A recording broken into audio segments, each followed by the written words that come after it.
exit poll. That's right. The exit polls are back again.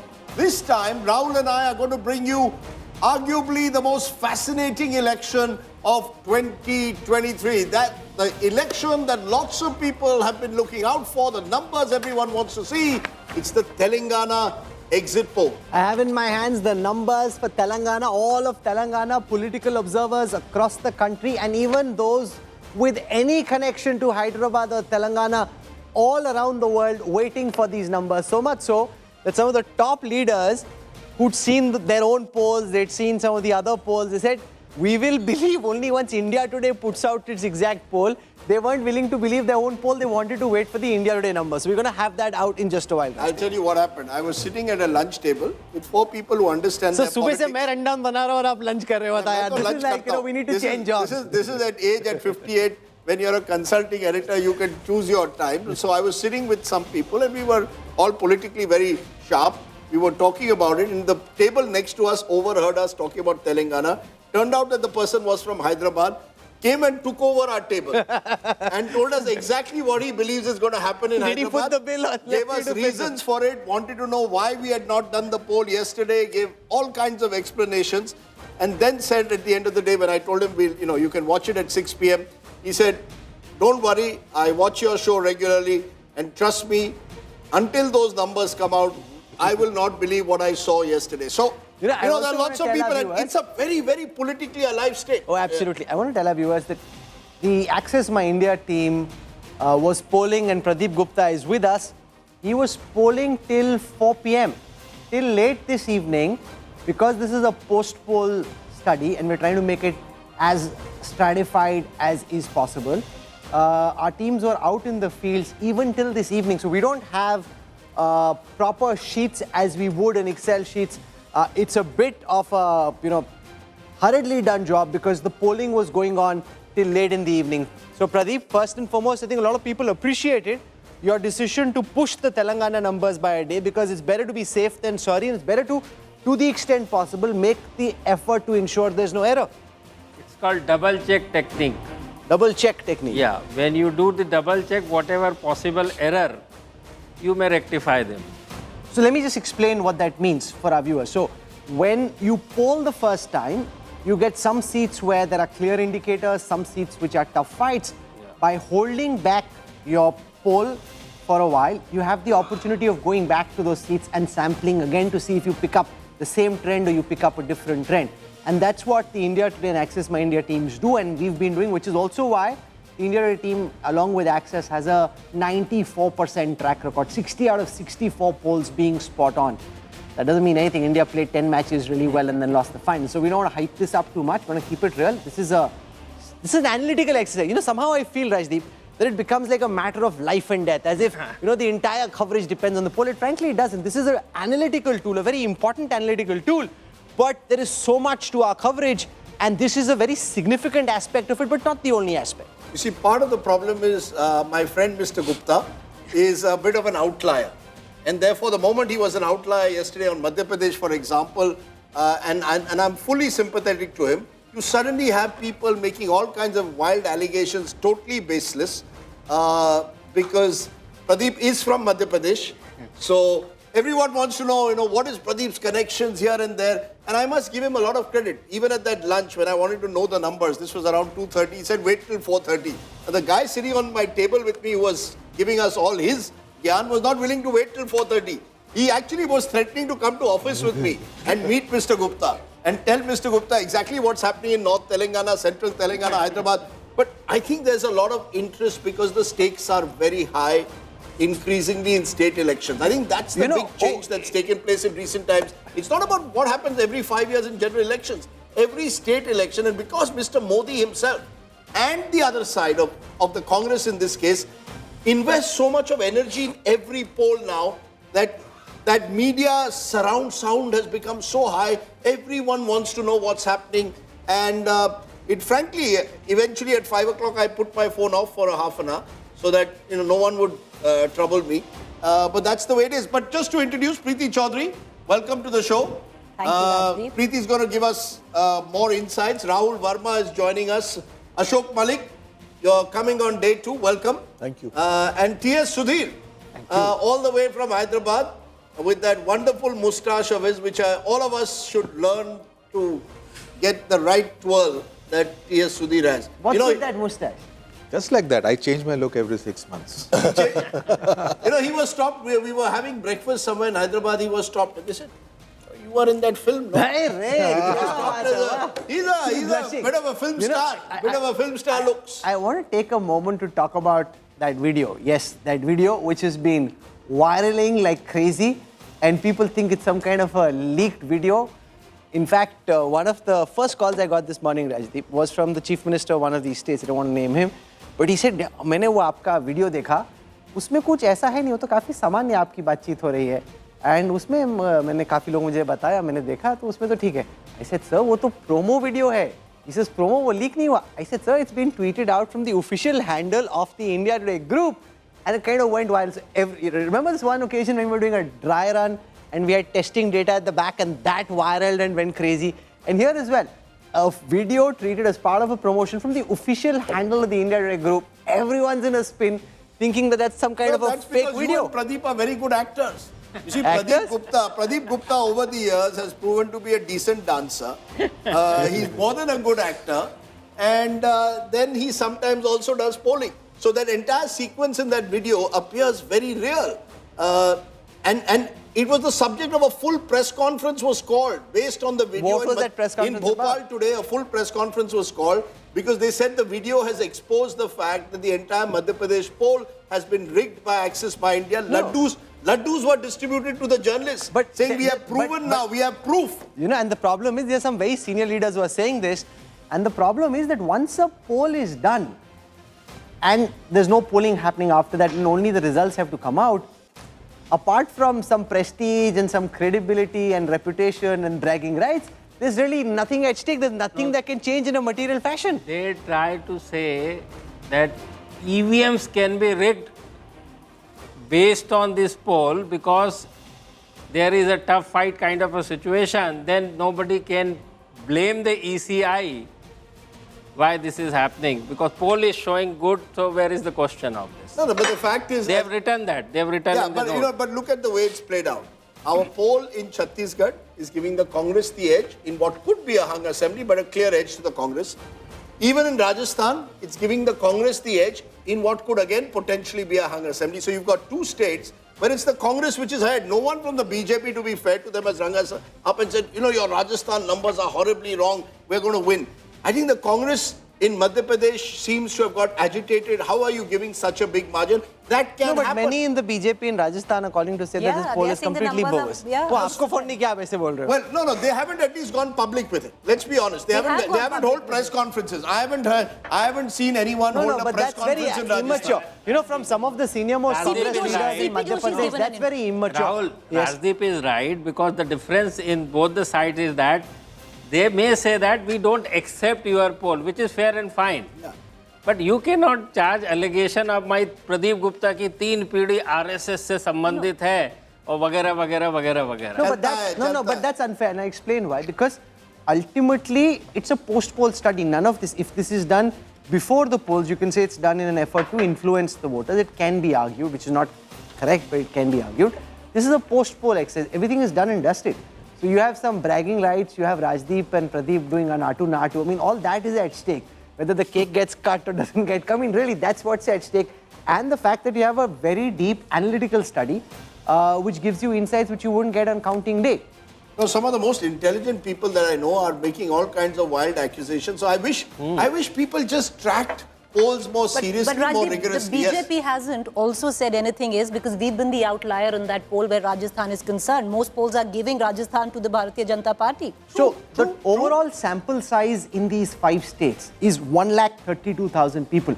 So these are 132,000 respondents who've not just answered with a yes or no. We've had the opportunity to ask them lots of questions about why they voted the way they did, who they think is the best chief minister, what are the issues that triggered them, what they think of the performance of the governments, etc., which you won't get in the data that comes from the Election Commission. That's the true value of the poll. So we have in Telangana, we'll put out the numbers in a short while from now, a sample size of 26,188. Our Madhya Pradesh sample size is 47,000, Rajasthan 38,500, Chhattisgarh 16,000, Mizoram 4,000. That's a very robust and a very big sample, Rajdeep. And that, I think, is the true utility. So don't look at some conspiracy or hang on to some leaked video which is being tweeted from the official handle of the India Today Group. How can that ever be a leaked video? And what is the big difference? I think viewers need to realize Pradeep's team is going to every constituency, which is, requires a lot of effort. Earlier, we would do random sampling. You chose, chose certain constituencies which were often bellwether constituencies. Based on that, you made extrapolations. He's not really extrapolating. The biggest challenge for any pollster is to get vote share transfer into seat share. That's the big challenge. You may get your vote share right, but you've got to get seat share. With Pradeep, I found interestingly, you may not agree, he sometimes doesn't always get his vote share right. But more often than not, he will get you your seat share right because he's going to every seat. And that's really what is the key. The key is to get your seat share right. And very often in the past, people would get vote share right, but would struggle to get seat share. Now we've got the reverse happening. So you've actually got to see this as a step up, that we are actually improving the way polling is done in India. And lots of people were critiquing that how do you know OBCs are X percentage or Dalits are X, Y percentage or upper castes are such percentage. That is the percentage of the sample which we have in our survey. Obviously no caste study has been done, so we don't know how many Jats are there or how many Gujars are there, Meenas are there to the precise decimal. But what this does is it gives you, in the interest of transparency, in the interest of building credibility and trust around polling, put out in the public domain, which no other pollster does, the kind of detailing that India Today and Access My India make available in the public domain. Nobody else even ventures. They just take out a number from their bag and they put it out, lena hai lo, nahi lena mat lo. Okay. So, should we get started, Rajdeep? Let's get started. So, what I was thinking We've given enough of caveats. Lots of gyan, yeah. So, what we'll do is, we will take you through because this is a seat-by-seat breakup, we'll take you through the fortunes of the VIPs in some of the key constituencies. In Madhya Pradesh, Rajasthan, Chhattisgarh and Mizoram. We'll come to Telangana in just a moment. I've also done lots of crosstabs where we look at the popularity of the Prime Minister, how the women are voting, how tribals are voting, Dalits are voting across different states. And we've got Rahul Verma, Ashok Malik and T.S. Sudhir who will try and join the dots for us. But let's get started with the VIP candidates. Rajdeep, you want to come with me? Yes. We'll just go across and we'll take our viewers through the VIP candidates. And this is EI 3.0. The real magic of EI 3.0 is on counting day. But we'll give you a sneak peek of what to expect in the VIP seats of Madhya Pradesh. So we'll start with Madhya Pradesh. So what you will see on counting day is whether they're winning or trailing. What we've done right now, and I'll take Shivraj Singh Chauhan from Budni. This is the seat that he's fighting against. He's up against Vikram Mastal, and this is the guy who played the role of Lord Hanuman in Ramayan too. So what we are saying, and I'll give you one as a sample, he is strong, which means in our poll, he is leading, and Vikram Matsal of the Congress is weak, which means he's trailing. There are some seats which will become tough fights. So Pradeep will explain that, but that's how it goes. So that's the first seat. Let's now come, Rajdeep, to the next seat. This is Kamal Nath. Rajdeep. Kamal Nath is quite a remarkably enduring politician because he contested his first election way back in 1980. He's lost only one election. Interestingly, the election that he lost meaning he put up his wife in a by-election in 1996 when he was charged with Hawala. He wasn't given the ticket. He put up his wife Alka and she lost to the old strongman of Madhya Pradesh of the BJP, Sundarlal Patwa. But apart from that, he's won every election, whether state or general election. And that's quite a feat. So he is winning. Often the face of your party will win. That doesn't mean your party is doing very well. Do you want to explain, Pradeep, before we go further, how people should read this data? I'm just being careful because this is not a gimmick or a game, right? And because people are taking every comma and full stop so seriously, so even if it gets a bit technical, I want to spend some time on how you should decode this rather than just saying he's winning, he's trailing, Shivraj jeete, Kamal Nath jeete, or XYZ hare. Just explain how to look at this data in a more meaningful fashion. This is the kind of popularity of that particular party on that day because people vote for a symbol. Symbol belongs to a party. So it is not the personal this thing ki Kamal Nath is losing or winning or the Shivraj Singh is losing or winning. It is that party which was most popular on the polling day. Now remember, we had Narottam Mishra with us, Rajdeep, yesterday, the Home Minister of Madhya Pradesh. Interestingly, and that's the first surprise coming out of the data, Narottam Mishra is looking weak on his seat, which doesn't mean he will lose. So No, this is the tough fight seat. This Let is me a tough correct fight this. seat. This No, is so a tough fight seat. This is exactly. So this is a tough fight seat where the poll shows Narottam Mishra in a tough situation. So he's not looking strong on that seat. It doesn't mean he will lose, which is why, look at the word, he's looking weak. He doesn't mean it will lose, but that's a tough one. Narottam Mishra, very flamboyant, outspoken, Rajdeep. Last time also there was only 1% difference, 46 to 47. 1% It's a tough difference seat. he won. You see, Yeah. this is the region where the Congress was hoping to make it. But right across, if you're seeing, I think the significance is all the BJP's union ministers, Narendra Singh Tomar, Prahlad Patel, Pagan Singh Kulaste, are all looking strong. So the BJP had a strategy. I think the BJP micromanaged Madhya Pradesh. They decided if we put up these union ministers, we will get the benefit in the constituencies around it. And from what our data is showing, that's happening. You know, Narendra Singh Tomar, many people, when you went to Dimini, said, he's in trouble. Local journalists said, takkar hai. Because there are two Tomars there, and there is one Rajput in that, there are two Rajputs there, and there is one Brahman there. So they thought, in the fight between the Tomars, will the Brahman come through? That's not happening at the moment. He's looking strong. Let me explain this seat in a detail. This Dantodia, who is contesting from BSP seat, and Ravin, this time the MLA won, Congress MLA won, he came to BJP with Sindhya, and bypoll happened, and BJP lost very badly the same candidate with the margin of 28,000 votes. The same candidate who won, he lost from ticket of BJP, and in 2013 election, BSP number 1 and BJP was number 3. So it was a very difficult seat. Okay. But this time, it is like one way. Congress will be third place. Let's now come to Indore. Kailash Vijayvargiya, the General Secretary for West Bengal, flamboyant, outspoken, sometimes controversial. He is fighting. He said, "Arey, meko to ladna hi nahi tha, mujhe bhej diya." But anyway, he's looking comfortable. Kailash Vijayvargiya in Madhya Pradesh, on the seat of Indore 1, looking well placed to win. And this is also very strong seat for Congress. Sanjay Shukla is a too strong a candidate, and that is the precisely reason why BJP sent heavyweights likes of Kailash Vijayvargiya. Pagan Singh Kulaste, Rajdeep, you know this man well. Yeah, he cashed for votes. He was among those involved in the cash for votes story. But again, you know, this is strategy. How many parties would risk sending 7 MPs, not 1 or 2? You send 7 MPs into Madhya Pradesh in the hope that those MPs would lift your morale. Now, if all of them win, you will have a problem at the center. You're going to have to, you know. What will they do, Ashok Malik, most likely? Now, most of these ministers seem to be winning. Now, you've got just a few months to go for the general elections.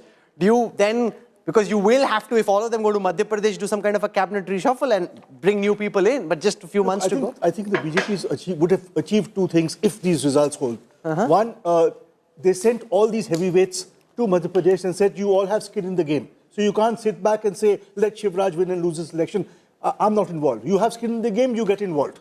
And the chief minister's job is open to anyone because they have not declared a chief minister. So they all No, but have can I argue that if the BJP ends up with the kind of seat share that Pradeep is predicting, 140 to 162, it's very difficult then to change Shivraj Singh Chauhan. At 105, 115, you say, okay, we manage the election. I would, there's a counter argument to that. Which is? If you have a very narrow majority, then Shivraj, it's difficult to replace Shivraj because the last time when you managed to form a very precarious government by getting Sindhya's people in, only Shivraj could hold together that. But with 150 seats, if indeed it is 150 seats, frankly, the BJP has more agency. But what impact might that have on the Lok Sabha elections then? I think for the Lok Sabha election, if you look at Mr. Modi through the years, from Gujarat onwards, he's always changed a lot of candidates. No, After no. 10 I'm years, saying if you replace Shivraj, bring one of these ministers in and make them chief minister, then if Shivraj gets upset, he ultimately is a politician, could he potentially make Madhya Pradesh tougher than it otherwise would? Rahul, let's be very clear. if they get the numbers that Pradeep is predicting, you cannot change Shivraj Singh Chauhan. Not an No, OB. he's arguing the OBC. opposite. He's arguing the opposite. No, that's my point. You see, a lot of these, barring except for Prahlad Patel, Prahlad Patel is Mahakaushal. yeah, so Narsinghpur, right next to Prahlad Patel Chhindwara. there has been a silent campaign of his supporters also on social media, Prahlad Patel for CM. All the others, remember, are either upper caste. You see, you cannot change an OBC chief minister easily 5 months before an election. I think the BJP recognized the shift. If you see September, they were not projecting Shivraj Singh Chauhan aggressively. By the time October comes, second list of the BJP, Shivraj got all his people in. First list, there was a sense that Shivraj was being checkmated. I get a sense, 150, how do you change someone who is now your face? I mean, Ladli Behna, whether we like it or not, is associated with Shivraj Singh. If at all there is to be a change, it can take place post-2024 if Mr. Modi wins. Then you can change. Preeti wants to make a point. Two quick points. Prahlad Patel was Narsinghpur, adjoining the constituency of the Chief Minister, Chhindwara. He's been able to influence 3 or 4 seats around that same area, Lodi, OBC. But what's interesting also, Rahul, is we speak about Narottam Mishra. I went to his constituency. You know who's he up against? He's up against a former RSS functionary who actually for the last 3 elections was the one who was managing his campaign.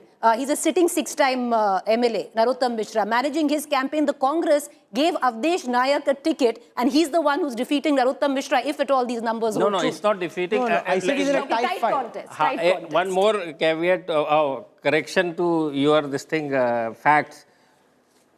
2 first list and second list, BJP released 79 seats. Only 1 seat of Prahlad Patel was of the sitting BJP MLAs. All 78 seats were where BJP lost. So they tried to give more time to these candidates. Third list, and that is the precisely reason why Shivraj or other big ones are not there. People are taking it other way around. Okay. No, Shivraj got his way by the end. The Third race he got. By the end, majority of the BJP candidates who are contesting have affiliation to Shivraj Singh. Let's now come to Jayavardhan Singh. He fights from his father's erstwhile principality of Raghogarh. He is on a strong footing. He's the son of the former Chief Minister Digvijay Singh. He's up against Hirendra Singh, and he is on a strong wicket. So that is Madhya Pradesh. And now from Madhya Pradesh, let me see if I have some more people we can spend time on. So let's take Jitu Patwari. Jitu Patwari, interestingly, Pradeep Gupta is predicting is on a tough fight. It doesn't mean Jitu Patwari will lose.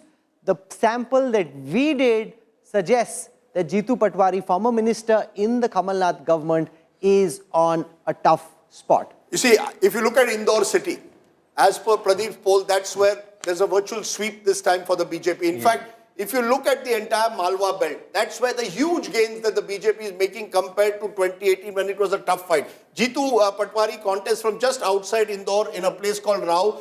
You know, he is seen as a Rahul Gandhi man. Rahul Gandhi wants to effect a generational change in But can Madhya he be, Pradesh. if the Congress loses and Kamal Nath and Digvijay Singh have to kind of end the innings, is the guy ready? I think the biggest challenge for the Congress, my belief, is how do you find an OBC tribal face? You see, you're going to have to look at caste politics in Madhya Pradesh very differently. Jitu Patwari may not necessarily be your answer. He's a good organizational man. He's ready to be out there. He's a bit of a strong man. But what this party has lacked in Madhya Pradesh is a strong tribal OBC face for the longest time. You tried Arun Yadav. Earlier there was Jamna Devi, but you've never been able to find someone who can really take on Kantilal Bhuria. Kantilal Bhuria in another age, yes, Tribal. but again short-lived. Rahul Verma, if the BJP ends up with 140 plus, then the theory which was floating in political circles that the BJP may attempt a chief minister change, is that likely to go through, or do you think with 140 they can't mess with Shivraj? See, these decisions are taken at the very top, right? And all these rational calculations which we are doing is not what makes... No, but do you agree that only an OB, in today's Madhya Pradesh, you have to have an OBC face? I agree with Ashok Malik's thesis that if BJP is close to majority mark, then you are bound to have Shivraj Singh Chauhan. But if it's 140, 150, then you can engineer a change much easily. And so that's much more No, but then that jeopardizes a potentially risk 2024. The central leadership is much more interested in... ministerial candidate. 2024 is largely about Prime Minister Modi. And in fact, if you think about this, the MPs going in Madhya Pradesh and contesting is a signal for change of guard in Madhya Pradesh. No, I think that process has begun. Because, let's be also clear. Shivraj Singh Chauhan, interestingly, is the last chief minister in this era from the Advani-Vajpayee age. Yeah. I think he was appointed in 2004. 2005, the first time. You had Uma Bharti, she loses out. Then you had Babulal Gaur, and then you eventually have Shivraj. He's the last one left. So, then it will start the speculation. Is the aim to completely decimate the Advani-Vajpayee So era? anyway, that will But be... at 150, it's interesting that you're saying closer margin means Shivraj's chances Because are then greater. you need a face who can manage all the contradictions. To hold together a disparate coalition. That's right. But I'm just saying, maybe they'll wait till May. I don't think Mr. Modi would want to rock the boat after such a big victory, at least for the next 6 months. No, Then after May... And it is not just a management and electioneering victory. If you get 140 plus, you have to give credit to the chief minister. You can't take that away from him. He's largely behind our scheme. 50% of the women, according to Pradeep's data, voting for the BJP. It's very tough to dislodge somebody who's just come back to power the fourth time. Let's now move to... If the BJP wins 150 seats, and if there is to be a change in chief minister, it's now. It's not in 6 months. Yeah. Okay. Let's now come from Madhya Pradesh to Rajasthan. And again, in Rajasthan, oh my God, the level of detailing and interest with which all the top players, including some who I thought would be watching Hindi news channels, but all of them listening to every word. Now, we have to be very careful, Rajasthan. What happens is, bolte bol jate. You have to be very, very careful. That kind of just slows you down from 5th gear to 4th gear. Let's start with Ashok Gehlot, Sardarpura. Let's look at what the trend is. The chief minister, and obviously if the polls showing that he may actually bring the Congress back to power, he's looking strong, he's looking good. Ashok Gehlot is a great survivor of politics. If a cat has 9 lives, Ashok Gehlot has 19. Every time you've written him off... So what's a cat with 19 lives? He has, over the years, very, very softly demolished all his opponents. In 1998, when he contested, Parasram Maderna was supposed to become the man, the first Jat chief minister that Rajasthan would have. Slowly, Ashok Gehlot was able to somehow ensure that he became chief minister. Then over the years, Shishram Ola, now of course Sachin Pilot. CP Joshi. CP Joshi. CP Joshi was, look, sometimes God smiles on you. CP Joshi would have become chief minister in that election, loses by one vote. Or he's frowning on CP look at it, think about it. You become chief minister because your primary rival, who by all accounts when you speak to congressmen had been decided upon a chief minister, loses by one vote. I mean, maybe the gods have smiled on Mr. Gehlot. He's the Jadugar. He literally is a Jadugar. And when you speak to him, you will never get a sense that he's ever flustered. He's a bit like my friend, another political friend, Sharad Pawar. You never know what is going on inside their mind. That's why I said, if it is 9500, if it's close to majority mark, Gehlot bhi apna khel khelega, boss. He's already got those 2-3 BTP tribal MLAs. In fact, one congressman told me, Gehlot साहब independence का ज़्यादा ख्याल रखते हैं हमारा कम. He makes sure कि उनको सबसे, one of them was given apparently the best suite in the hotel, during the pilot revolt. They kept the Congress guys in the smaller rooms and all the independents were given the suites because he said, उनकी ज़रूरत ज़्यादा पड़ने वाली है आपकी कम. सोचो. The local cadre there says कि गेहलोत जी की पार्टी में बहुत IOU है और पार्टी से बाहर और पार्टी है उनके साथ MOU है. बिल्कुल सही. Very, very nice. So now let's come to Vasundhara Raje. Vasundhara Raje Scindia, the former chief minister of Rajasthan, looking very strong on her seat. She's up against Ramlal of the Congress party. So in Jhalrapatan, Vasundhara Raje looking strong. And, and imagine if the BJP ends up, Ashok Malik, in a hung kind of situation, is it advantage Vasundhara? Yes, I would say, like Rajdeep said, if it's a hung type situation, like it was in Rajasthan when the Congress won, Gehlot had an advantage. Earlier, Bhairav Singh Shekhawat used to run very narrow majority governments or even minority governments. So if the BJP wins 150 seats in Rajasthan, a question that's been asked, Pradeep, often is this. But if it's a narrow margin, who are the others, apart from the Congress and the BJP, the others who seem to be popping up in your poll? Are they more the BJP rebels? Are they more the Congress rebels? 45 odd rebels on both sides. So total is about 14 to 18 likely who are winning. who are winning. 2 CPM, 2 BTP, now BAP, 6 of them from BJP, rebels, and 2 from Congress.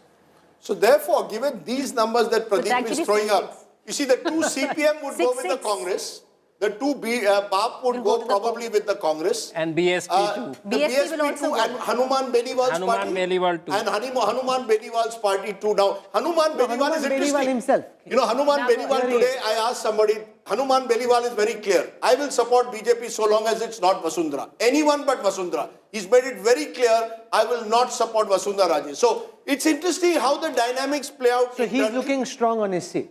He's a fascinating political character. I mean, Preeti will know. She went to Nagaur, I think. In Nagaur, he's the big boss. So he's got his arrangements worked out, but in a very localized way. But these are the guys who are going to be He was priceless. the one, Rajdeep, who in the beginning was trying to put together a motley crew of the Aam Aadmi Party, Sachin Pilot and the RLP coming together. He was the one behind it who wanted to engineer this kind of coalition to come in as a third front. But of course, that never happened. Let's come to Rajyavardhan Singh Rathore. Interestingly, he's in a tough fight. Up against Abhishek Chaudhary of the Congress. Again, I want to say very clearly, that doesn't mean he will lose. It means our poll sample suggests it's a closely fought race. So in No, but Bhotwar- Pradeep, why do you then put one person as strong and other as weak? Does that mean that he has the edge? No. I'll explain. It doesn't mean that he has the edge. That is I'll us. tell That you. is us. Pradeep didn't do it like this. Pradeep said it's a tough fight. Tough fight. Because this is automated data, Rajdeep. Okay. Therefore, we can, and because this is essentially for counting days, so you can show somebody winning and you can show somebody losing. Because it's an algo, there is no provision for a tough fight. I mean, there are only 2 colors, right? There's saffron and there's blue. So what we are doing is we are saying that this is a tough fight. It doesn't mean he will lose. It just means it's a tough fight. So please keep that in mind. The So that margin is likely to be in the range of 3%. Okay. That is classified as tough fight. And he's the sitting MP A from close Jaipur fight. Rural. Yeah. And his own let's- party is doing it. You know, the other one is Shanti Dhariwal. He's an interesting character because many hold him responsible for the so-called coup that took place in the Congress last year, which ensured that Ashok Gehlot stayed on. His name was the last one to be and announced Sonia for a Gandhi ticket. was dead against it. Sonia Gandhi said, "Usko dena hi nahi hai. Kaun hai ye Shanti?" And there was Shanti in the room, apparently, the moment she said that. Eventually, Mr. Gehlot was able to get his way, but it took a lot of effort. Last 3 Mahesh names Joshi announced. didn't get it, the other coup leader, but Shanti Dhariwal eventually got it. And you're saying he's in a tough fight. He's that old-style leader who's been in and around politics for years. Gehlot loyalist. So let's I owe now you come there. to Vishwaraj Singh Mewar, CP the Joshi. prince of the erstwhile state. He is trailing or looking in a tough spot in comparison with CP Joshi of the Congress. Surajdeep was just mentioning the man who lost out by 1 vote, who could have potentially at one time 2008. being chief minister. He's looking strong. So this is Rajasthan. Is there anybody else you want to spend some time on? Professor Gaurav Ballabh, Okay. someone who's been in and around television. Who lost the screens. last election in Jharkhand, That's- now has come here. It's a and very- he's He up spent so against much time in Jamshedpur and Tara Chand XLRI. Jain and guess what? So the governor of Assam, Gulab Chand Kataria, is the one who enjoys a lot of support in Udaipur. Udaipur. So he's written to the election commission, Professor Gaurav Ballabh, saying that Gulab Chand Kataria stayed put for 20 days, the Assam governor in Udaipur, meeting people during elections. But anyway, so it's he's a very a polarized professor in election in finance. Udaipur. And it's interesting, someone who contested an election in 2019 in Jharkhand He's and lost. He's a professor at Where he's a XLRI. professor, but he tells me that Udaipur is his sort of homeland, and he's come back home. But it's so polarized, Rajdeep. This was the first election that the Prime Minister held where he invoked Kanhaiya Lal, if you That's remember. right. One interesting character is Mahant Balaknath. Now, let's just take a look at what's happening in Tijara. He was the number 2 candidate in that list of who people wanted as chief minister in Pradeep's data. He came out after Ashok Gehlot, followed very closely by Vasundhara Raje Scindia. Could he, Ashok Malik, be chief minister? Is he like a Yogi Adityanath the kind of Yogi of character? Rajasthan, as he I think that is media speculation more than. Pradeep, what are you picking up? What was the popular? He made some controversial statements. My job is to report what people are saying. So people are saying 10% to Mahant Balaknath versus 9% to Vasundhara Raje ji. To my mind, if the BJP gets more than 120, one of the buzz in the... That is just gossip. Hey, they got a gossip, we are speculating at the moment, kaun banega Mukhyamantri, the BJP wins. Diya Kumari has given up. No. One But come minute. on, if you want to replace Vasundhara Raje Scindia, you can't replace one royal and make Diya Kumari the chief And minister. giving Why her not? the safer seat for the BJP. Why not? If you Arey, then the BJP Ranjit, wants to if you say would we have want to stood on the move ahead BJP from the ticket Raj from Mahal. Vizianagar, you We would want have we want somebody who's from the masses. You can't remove have. Vasundhara and make Diya Kumari. I mean that, Not possible. Ashok, that baffles me. I mean, this is not you will possible. probably end up getting a very strong organizational face with strong BJP RSS connections, possibly.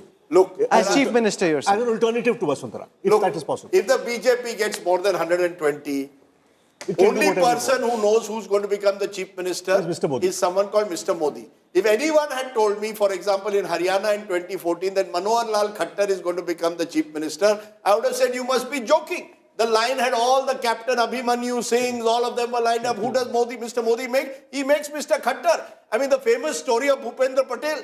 In that meeting when Mr. Rupani was removed, he was sitting in the back row. And suddenly it was announced, Bhupendra Patel. Mr. Patel turns to the person next to him and said, "Ye Bhupendra Patel kiska naam? Mera naam hai." That literally happened. Oh, come on, some of That, this is just that making up. literally happened. But He did he not was know. surprised. Balaknath fancies his chances quite a bit. He's had Yogi Adityanath come in, campaign for him, and you saw that because it was a polarizing election, and that's why he stands where he does in our poll at 10%, because people are connecting, echoing with the polarizing narrative. Therefore, Baba Balaknath, You know, Rajasthan ka that's one Yogi. way, ma'am. There are two ways to look at it. If our numbers are right in Rajasthan, the polarizing narrative has had Has not limited worked, impact. has not worked. Then why will I make Mr. Balaknath? True. Please appreciate. Then If- it's Vasundhara Raje. Right. So if Vasundhara Raje, I think if it's a hung assembly, Yes. chances Or a strong. close. Or close. If it is a 120, just go to 7 Lok Kalyan Marg and Rahul will tell us who's the next chief minister of... You'll have to find out from Mr. Modi's mind. You'll have to go inside his ऐसा mind. पंगा लेने का ही नहीं बस See, Rajdeep, by guess, you know, if you don't know, the BJP has tried to effect a generational change in many states. Yeah. In some places successfully, in some places like Karnataka a little unsuccessfully. Right. So if you have 130, 140 seats, you will try and effect it. Sure. But at the moment, our polls are not showing 130, Agreed, 140. agreed, So, absolutely. given our polls, I think Vasundhara Raje will be happiest with Pradeep Gupta. She's already sent him a box of fruits yesterday. कौन सा fruit मिला आपको? Nothing like that. Nothing like that. Rajdeep, problem, don't say this. The problem is you say this and people who are nobody. watching are imagining that actually a box of sweets अरे has come. नहीं यार, कहाँ आता है? अरे sir यही तो problem है वो कोई नहीं ऑफिशियल हैंडल से ट्वीट हुए वीडियो को लोग बोल रहे लीक हो गया अब आप बोल रहे हो बॉक्स ऑफ स्वीट्स पीपल ऐसे कुछ मिला होगा इसको But some of the independents that you speak to in Rajasthan, they're very open with allegiance. Yunus Khan, who's close loyalist of Vasundhara Raje, is very open. He, right now standing as an independent from Didwana, was sent in 2018 to fight against Sachin Pilot. They're not given a ticket, the only Muslim face of the BJP. Very open. Okay. Says, if it is Vasundhara, I'll go back. No, he's going to win. And he will win. In By all all probability. indications on the ground, Yunus Yunus Khan Khan, will win. Yes, in all probability, he should win. So he Okay, so now I want to come to Chhattisgarh. So let's come to Chhattisgarh and let's look at the VIP seats of Chhattisgarh and try and get a sense of what's happening in Chhattisgarh. So we'll take you through Raman Singh in Rajnandgaon, he's looking strong. Bhupesh Patel in Patan looking strong again, the incumbent chief minister. Interestingly, Amit Jogi, Ajit Jogi's son, is against Bhupesh Patel. He's looking weak on that seat. Vijay Baghel, nephew of the chief minister, who's an MP in that area, he's been made to fight an MLA election. He's looking weak. So this is actually one of the big fights on Sunday. Vijay Baghel, Amit Jogi. This is like a big tucker. This is like the big battle of Chhattisgarh. You know, the buzz was that Amit Jogi has been pushed into this battle by the BJP. The buzz is the BJP gave him a chopper. The BJP told him to tie up, sue all third front candidates who didn't get Congress or BJP tickets, take them all together, and in Chhattisgarh margins can be low. And as our poll says, the others are getting a substantial share of the vote. So I think Amit Jogi may not be able to take Ajit Jogi's legacy forward. And I He's tell a highly controversial character. he himself is. But Ajit Jogi, when you talk to people, he's very well regarded. You talk to people, they will tell you administratively, they give a lot of credit for Chhattisgarh's emergence in those early years to Ajit Jogi. Ajit Jogi lost out in Congress politics, eventually became formed his own Lost party. out because of his own misdeeds. He did, but what you and I, that's why I say you and I in studios think that Ajit Jogi was identified with corruption, with sleaze. On the ground, Ajit Jogi has a very strong vote of people who felt that he stood up for their rights. Okay, so this is that's an T.S. Singh Deo in Ambikapur. He's looking strong. The former, erstwhile prince of the Principality of Sarguja, he's looking strong. Remember, in that area of Sarguja, the Congress had done very well in the last elections. They would hope to do an encore. And of course, T.S. Singh Deo is looking strong, but if around him, he's not able to hold on, it will make Baghel's task tougher. I spoke to someone close to T.S. Singh Deo, and they made an interesting point. They said, हमारे आदमी को आपने मुख्यमंत्री नहीं बनाया despite आश्वासन. आपको लगता है इस बार भी हम उसी तरह से वोट देंगे? You see, people have In Sarguja Sambhag, which is Sarguja division, 10 seats, BJP is doing extremely good in this region, except this seat of... You see, because that's, people felt, and there were, Rahul Gandhi had reportedly given a commitment, 2.5 years to Bhupesh Baghel, 2.5 years to T.S. Singh Deo, and suddenly T.S. Singh Deo lost out, eventually was made Deputy Chief Minister just a few months ago. He's a very nice man. If I was ever to find a nice man left in Indian politics, T.S. Singh Deo would be right up there. He's a genuine gentleman. No, but you can't compare Baghel's popularity with that of T.S. Singh Deo and his command over his MLAs. Bhupesh Baghel demonstrated the MLAs rally around him. Now, when it comes to BJP effecting a generational change in the post-Raman Singh disposition, the one person they're speaking about is Om Prakash Chaudhary. Om Prakash Chaudhary used to be a former government officer. He gave up his IS. When the top BJP leadership goes, they call him in, they talk to him, consult with him. And he's really emerged as an important character in this election. He's, of course, very young. Will they pick a young face like this? We don't know just at the moment, but he's a former government officer, very well regarded in BJP circles. He is doing lots of social work even when he was IS He and officer. Arun Sahu. He and Arun Sahu are seen as the gen next. He was rated very highly as a civil servant. He's got a social body of work.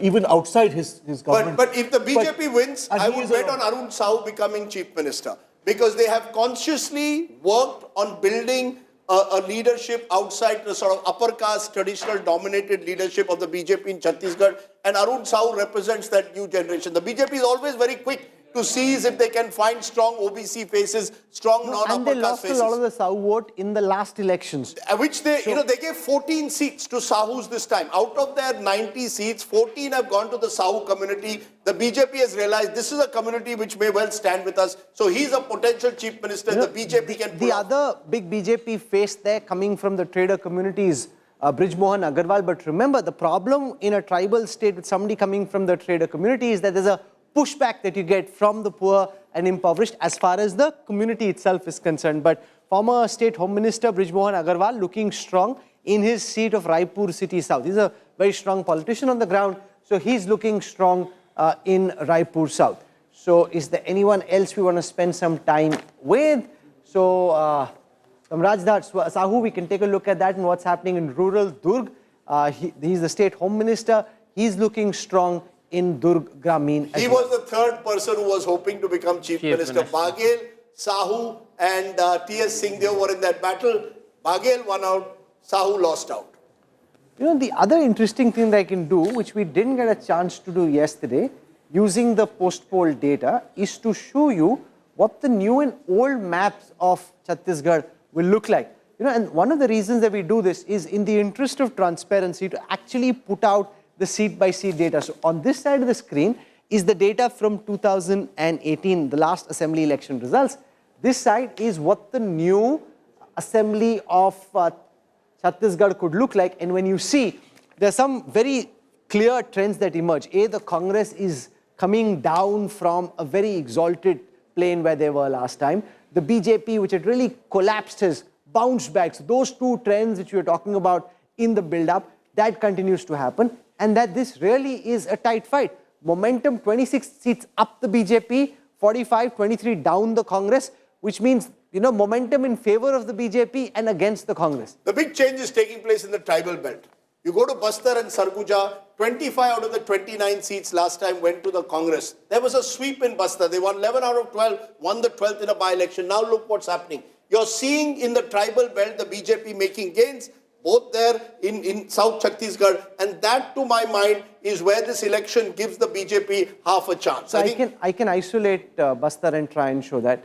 So this is what Bastar will now look like according to the poll. This is what happened last time, and this is what's likely to happen now. So that is as far as Bastar is concerned. This is the overall state map. Now, the thing over there, Rahul Verma, is if you see here, the trend is pro-BJP, BJP graph bound, going up sharp, Congress's graph coming down quite a bit. Typically, when that happens, the BJP pulls it away. So it will be interesting if Pradeep's poll, which directionally shows the Congress in front, actually comes true. See, I think there are two reasons why it may still remain what we are seeing. One, I think the gap with BJP and Congress had in 2018 is very, very large. Second, I think 6 months ago, it seemed that BJP had given up the fight and Congress was much ahead in the game. I think BJP realized very late in the game that there is massive sort of like anti-incumbency against the MLAs, and if they get their ground game right, they can actually give a tough fight. So what I sense is happening that BJP's campaign only picked up in the last 2 months, and that's basically about it. No, so also it's if you look at the historical trend line for Chhattisgarh, this is BJP basically coming back to the mean, which we've seen after, because typically in 2003, the BJP had 50 seats, 50 in 2008, 50 in 2013. After that, it crashed.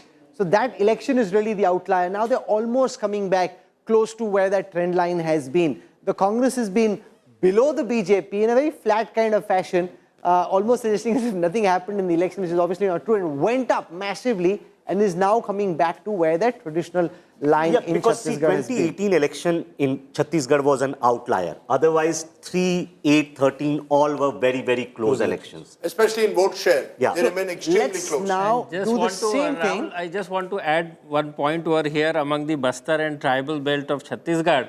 This time the GGP, which is the tribal party, Gondwana Gantar Party, and BSP, can you imagine the alliance of Adivasi and Dalit this time which is happening and which is cutting the Congress vote and BJP's emerging victory? You know, But guess who sponsored that alliance? I don't know that. That's the buzz on the street in Chhattisgarh. That's the buzz that this alliance, you see, the BJP realized, and this is where the micro strategy comes in. You realize that if we can have a consolidated third alliance, they may well take the votes of the Congress, make it a tighter fight. I'm saying it. That's the way politics is. Yeah, but you might often sponsor a third party. Why was BJP able to do this in Chhattisgarh and even perhaps Madhya Pradesh, but not in Rajasthan? Like, is there some internal sort of politics that's pushing BJP to do something? So in let's Chhattisgarh come to but not Rajasthan and let's look at the power map of Rajasthan. Now here on this side of the screen is the 2018 results. You see the regions of Rajasthan which are in blue, those are Congress regions. The saffron regions are BJP regions. The purple is the others.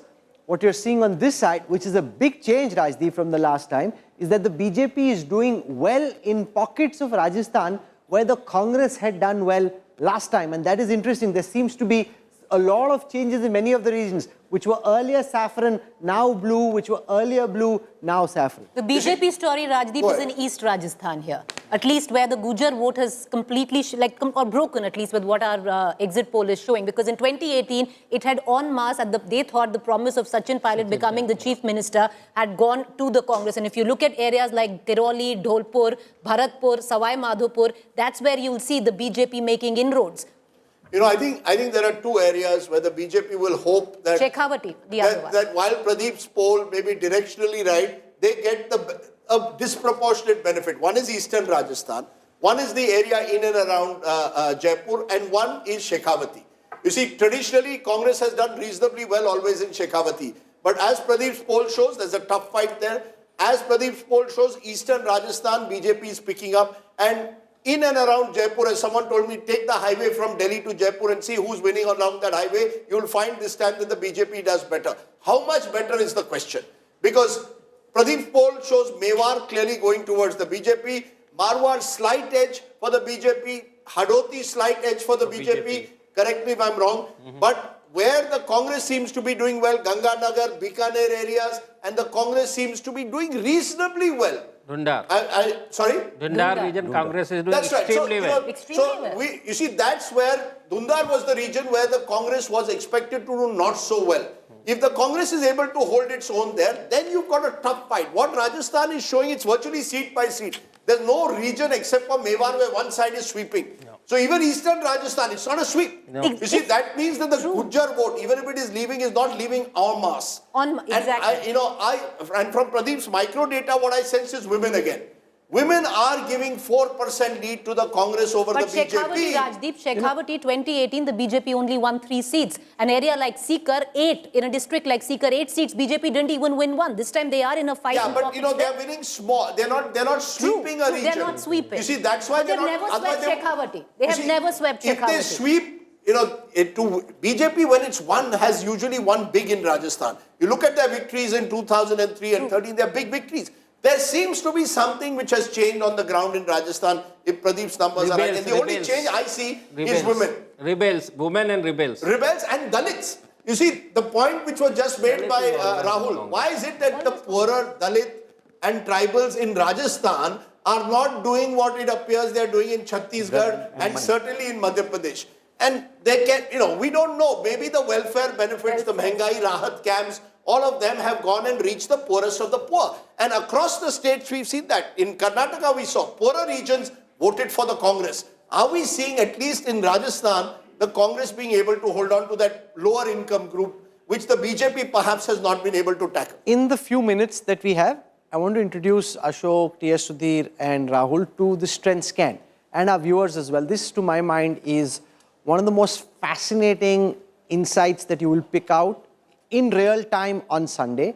As of now, this is powered by the seat-by-seat data that Pradeep has given us. So, this is a BJP SWOT analysis for Madhya Pradesh. It tells you what worked and what didn't.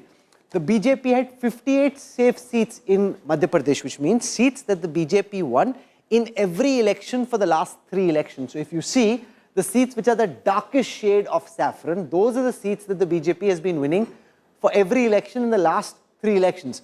Our data suggests that the BJP is likely to win 45 of those seats. So 45 out of 58 safe seats, which is a good number, they kind of hold on to. Why the BJP in Madhya Pradesh seems to be doing well is because they have 82 relatively safe seats. Now, relatively safe seats are B category seats. These are seats which that particular party has won in 2 out of 3 elections. So if you won that seat in 2 out of 3, we classify it as a relatively safe seat. The BJP has won 57 out of those. And interestingly, and this is where ticket distribution and the fact that tickets were given out much in advance, the BJP is now expected to bag 46 out of 79 weak seats. Weak seats are seats which they won only once in the last 3 elections. Very weak are those which you've never won in the last 3 polls. The BJP expected to bag 4 out of 11. So a lot of the micro detailing that Amit Shah and the BJP in Madhya Pradesh have been working on is helping them in the very weak and weak seats where they are picking up 46 out of 79 seats. Right? Now, can we do a similar analysis for Rajasthan? Because in Rajasthan, BJP wins big, which means that BJP should have more safe seats. I can do that What's very quickly, but there? our producers also want us to take a break and come to Telangana, and everybody in Telangana was waiting for the numbers. I think, boss, ye to kal aadha bata diya. Come to Telangana. So everybody's waiting for that, but since Rahul Verma has asked for that, I'll do a strength scan for Rajasthan. Again, it will also help ensure that everybody gets what's being said, and this helps everyone prepare for Sunday. Not just as our newsroom preparing, but all of us who are watching together also get a sense of this data. So, on the 28 safe seats of Rajasthan, India Today Access My India predict that the BJP will bag 19 of them, which is not a good number. If you have 28 safe seats, they are safe because you are expected to bag them. This should be 24, 25, 26. On the relatively safe seats, 1 out of 3 wins for that party. 36 out of 77 wins. On the weak seats, weak because it's 1 win in the last 3 polls, the BJP bagging 31 out of 76 and only 5 out of 19. That's not a good, think of it as cricket. Yeah. You want your strong batsmen to do well, you want your all-rounders also to chip in, and agar tail-ender ne bhi maar diya to balle-balle. That's not happening. But let me show you the Congress numbers so you get a sense of how the Congress is faced. Congress winning all their safe seats, but they have only 5, so that's not big. Congress winning 27 out of 60 relatively safe seats. Congress winning 29 out of 82 weak seats, and interestingly, winning 21 out of 53 very weak seats according to Pradeep's data. Now, that is a bit surprising. You know what this would Congress a bit show. of an advantage. You know what? Seems to give the Congress a bit of an advantage. What this would show is that there is a lot of churning of sitting MLAs. You see, where MLAs may have been there twice, thrice, people are looking at them and saying, I may not necessarily want them anymore, particularly BJP MLAs. You know, that's the interesting factor. This election, because the BJP is not putting up a top leader, they are relying on their MLA strength. The Congress's MLAs seem to be at the moment holding their own, while the BJP's MLAs may not be doing as well if Pradeep's numbers are right. So think of it. Rajasthan has 200 seats. 50 seats Congress has never won. Meaning to reach 100 seats, they have to convert that from 150. So they have a much bigger No, sort I of can like, explain that. So this I is saw that from the this. BJP's gains and losses. BJP gaining 7 seats in Ahirwal, just 1 in Hadauti, 4 in the Jaipur region, down 1 in Jaisalmer, Bikaner, up 6 in Marwar, minus 1 in Mewar, up 2 in Shekhawati. The Congress, on the other hand, if you look at the data, shows down 5 in Ahirwal, down 1 in Hadauti, up 2 in Jaipur, up 2 in Bikaner, Jaisalmer, minus 4 in Marwar, plus 1 in Mewar, and minus 2 in Shekhawati.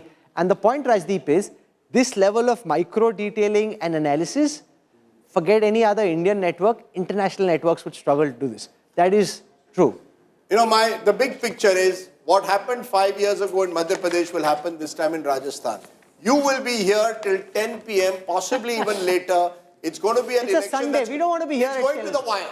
It's an election that's going to go down to the wire where you'll go region by region. Seats will change, narrow margins. Trust me, that's the election that I believe out of all the states, Same here. the state that's going to go to the wire, the cliffhanger of 2020. But the big excitement is in 2013, Telangana. this was the case with And Chhattisgarh. we are slipping into a break. When we come back, what you've all been waiting for, the most awaited exact poll for Telangana. Even those who are hoping to be Chief Minister, hanging on to every word, saying batao, batao. We'll do that when we come back on the other side of a quick break. You're watching India Today's coverage of the exact poll. We return on the other side.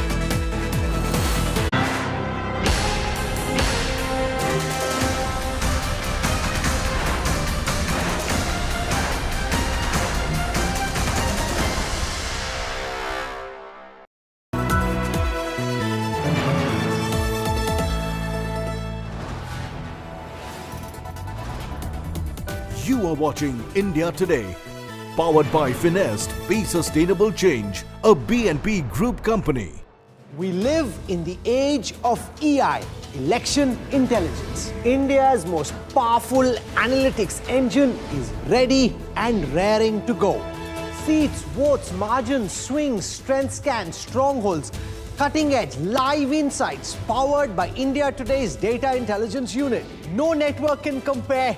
No channel can compete. Your one-stop destination for live election analysis. Election intelligence, only on India Today.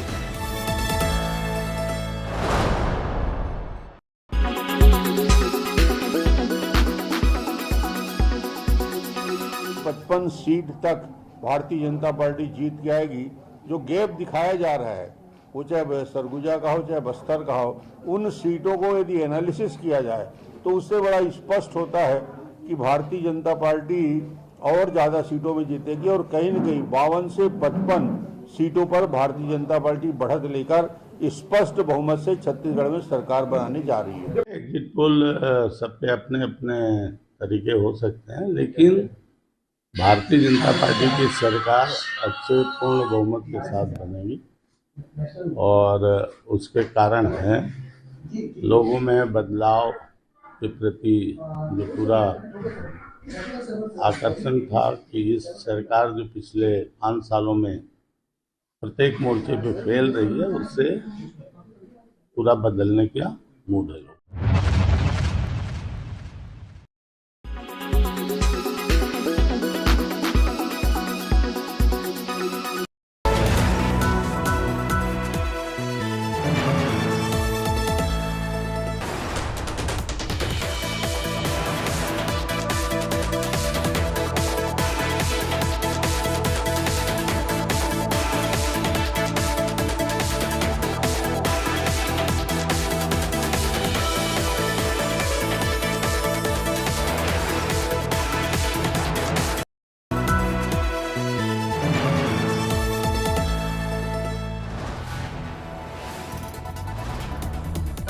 You are watching India Today, powered by Finest, Be Sustainable Change, a BNP Group company.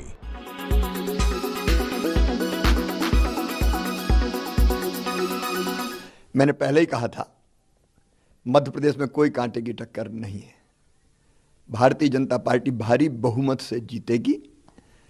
प्रधानमंत्री जी के प्रति प्रेम, उनका नेतृत्व, अमित शाह जी की रणनीति, नड्डा जी का मार्गदर्शन और हमारी प्रदेश की सरकार की अनेकों योजनाएं जिनने जनता की जिंदगी बदली है और विकास, ये स्पष्ट बताते थे कि भारतीय जनता पार्टी भारी बहुमत से जीतेगी।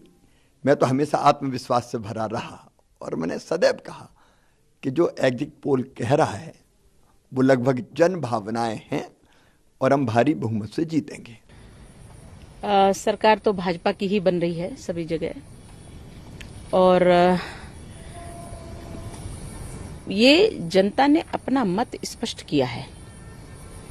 टक्कर तो होती है, जो चुनाव हैं उनमें आपस में जब चुनाव लड़ते हैं तो हर व्यक्ति अपना अपना मत अपने जनता के सामने रखता है, अपना अपना विचार, अपने काम जनता के सामने रखता है। तो जनता ने काम देखा है और इसलिए भाजपा जीत रही है, क्योंकि भाजपा ने काम किया है केंद्र से लेकर और राज्य तक।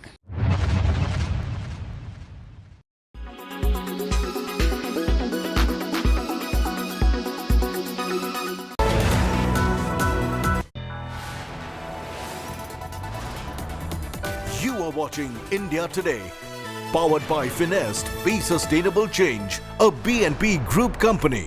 Co-presented by आपका जॉय भारत का Joy, Joy e-bike. Co-presented by Nexa, Create Inspire. Co-powered by Parul University, Vadodara, Gujarat.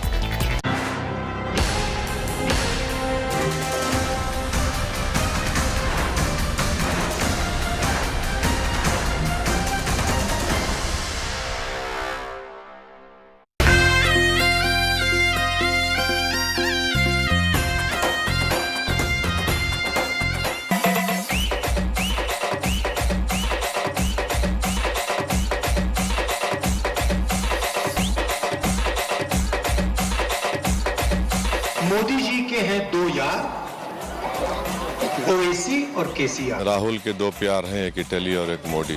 KCR Congress मिलके आज रैत बंधु रोका है। हम पहले से बता रहे दोनों एक ही है।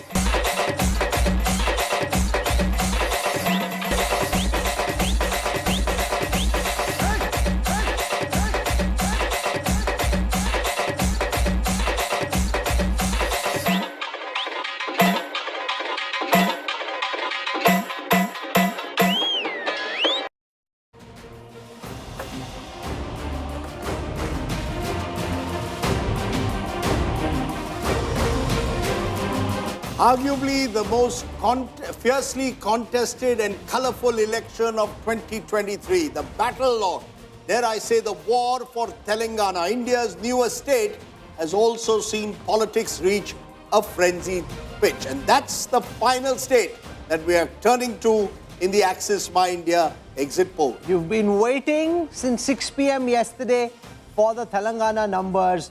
We'll have them out for you in a moment. I want to take you through the methodology deployed by the India Today Access My India team for this poll. So that 26,188 respondents, this is a robust stratified sample, which means to the extent possible it's matched to the percentage of each community in the state across the geography of Telangana. 61% of it was done in rural areas, 39% in urban areas. And there is massive, unprecedented and unbelievable frenzy around what may happen. I have just been told that in the residence of one of the leaders who's hoping to do well in this election, people have started coming with flowers. That leader is saying, no, I don't want any flower right now. Let's sit, we watch India Today. So he's watching, hello, hello. So he's probably watching at this time and they're saying, let's see the numbers and then we'll take the flower. So that's interesting. So Tia Sudhir is with us. We've got Akshita Nandgopal, who's in Hyderabad. She's been there. I don't know whether she's planning to move to Hyderabad for good or not, where she's saying she's loving the response she's getting about our coverage. And what a lovely backdrop. What a lovely backdrop, Akshita. You don't mind going to Hyderabad? Hey, you have to come back, you have a show to run. Secretariat, Rahul. So what's been the buzz around our poll and around the coverage in Telangana, Akshita? Rahul, I stepped out here 15 minutes ago. Someone came up to me and said, Madam, India today? I said, yes. Madam, exit poll start ainda, which means has the exit poll started? I said, it's just about to start. They're like, okay, ma'am. And they went away on their phones, hooked. And that's been what the response has been since yesterday. They felt a little cheated, I must admit, Rahul. There are a lot of people came up to me whose side saying, are you on? You where can't are use the words like numbers? Why cheated. are you holding it off? So they felt a little cheated yesterday.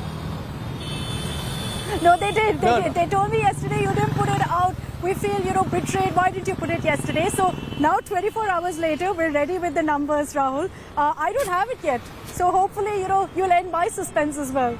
Yes, we will. Nagarjun Dwarkanath joins us as well. Nagarjun's been leading our coverage in Telangana and he's been accosted by different people who are asking him, poll batao, if he doesn't tell them. One of them was a cop. The poor guy thought he'll get challan. T.S. Sudhir, what's the buzz that you've been picking up across Telangana around the elections and especially around this post-poll study? Well, there are the exit polls, then there is Pradeep's poll, and then there are the results. So everyone is obviously waiting because of the track record of Pradeep Gupta. But yes, the elections were very fiercely contested and everyone thought that this would be a cliffhanger, which Rajasthan now seems to be going like. The other exit polls have all given, most of them have given the Congress a majority. So yesterday the Congress camp started celebrating. In fact, Revanth Reddy said, celebrate karna shuru kar do, we are going to win. In fact, a lot of activities already taking place in the Congress camp about who will be the ministers. Some kind of background checks are also happening. The Congress, Rajdeep, gets carried away very quickly.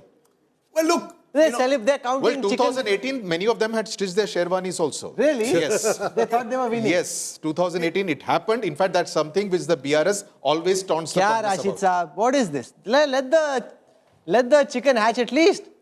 Sherwani में फिर परेशानी छुपा ली होगी.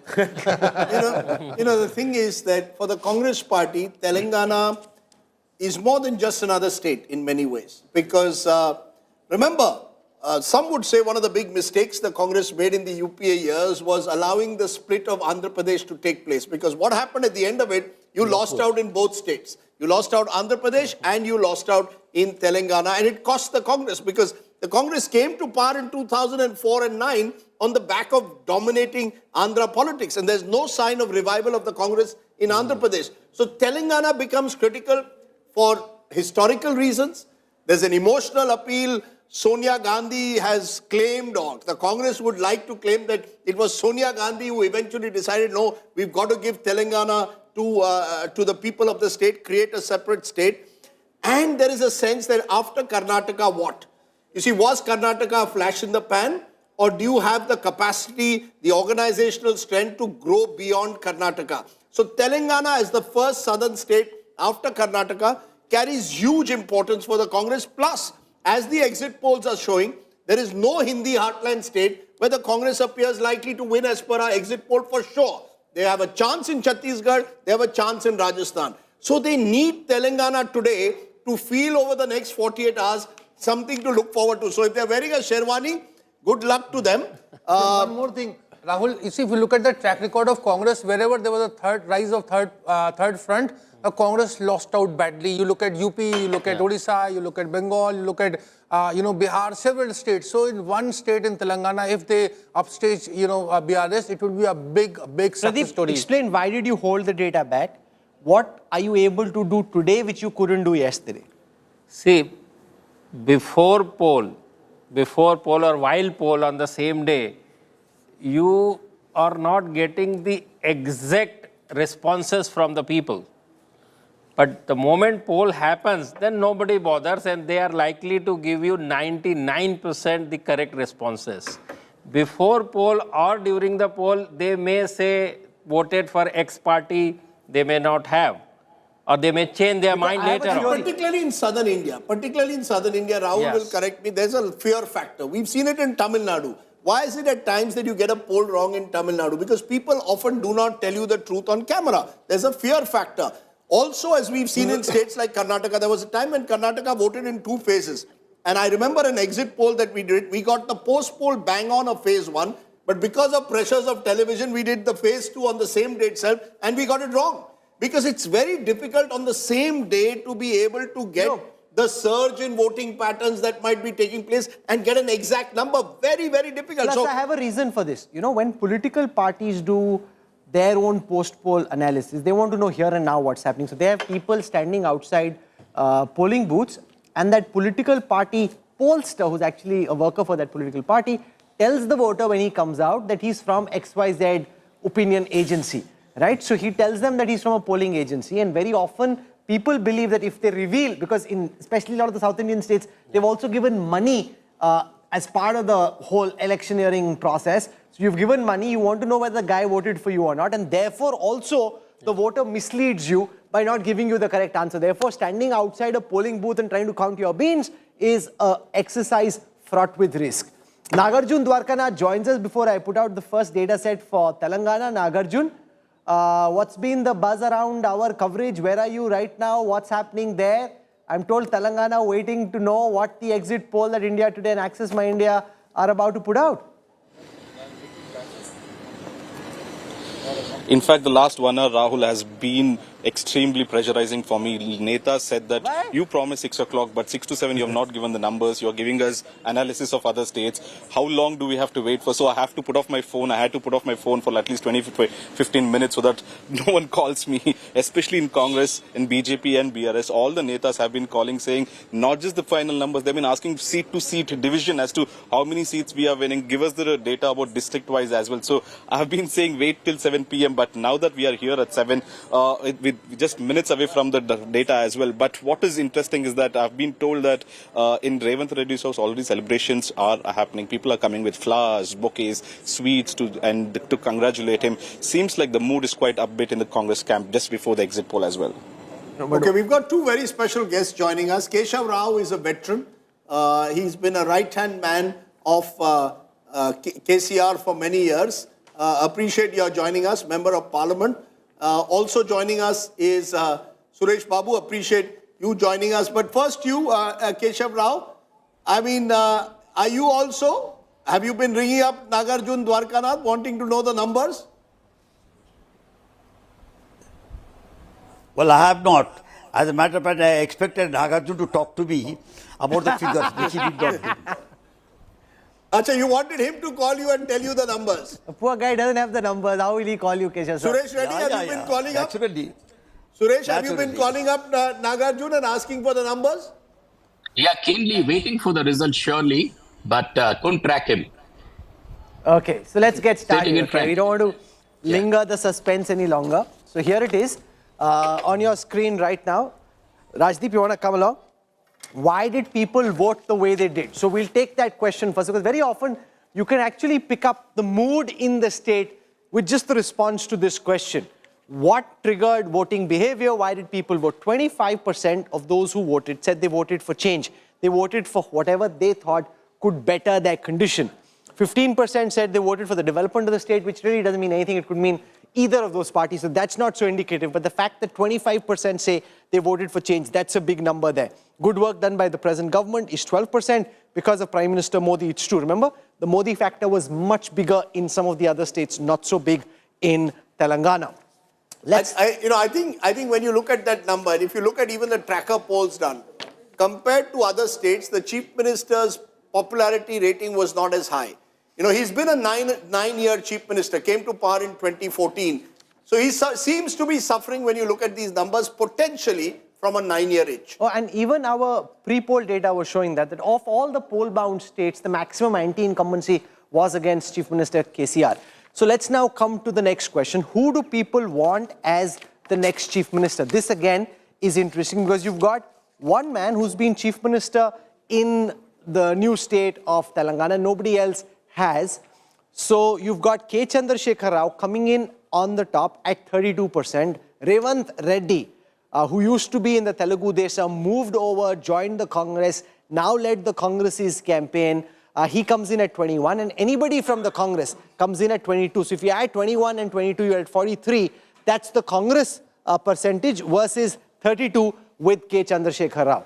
And that's well below what the BRS's own vote percentage last time was. They won 46% of the vote. So you would expect, and he, he's a one-man show. So if I'm a BRS supporter, I would naturally want KCR as my preferred choice. There's nobody else there. So when I get 32% against 46%, which is my party's vote share, clearly not all BRS voters now choose KCR as their preferred choice. They're clearly drifting and looking at options. But there's one very important point I want to flag, which is that, the BJP removed Bandi Sanjay Kumar, who used to head the Telangana BJP, and brought in Kishan Reddy instead, and then in the middle of the campaign projected their OBC leader Etla Rajendran as the chief ministerial face.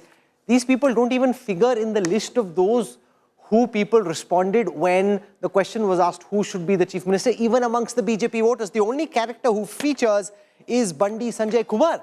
So Etla Rajendran is not there, Kishan Reddy is not there. Do you think this is like an epic error? That the one batsman who's batting well in the pitch of Gachibowli, you remove him, you bring somebody else who's not able to score. But Rahul, you should see the BJP's strategy in a different perspective here. Particularly, they are not thinking about the state election this time because they know for sure it is not about who is going to be the chief minister candidate. But what is more important, last time they won 4 seats out of 17 total.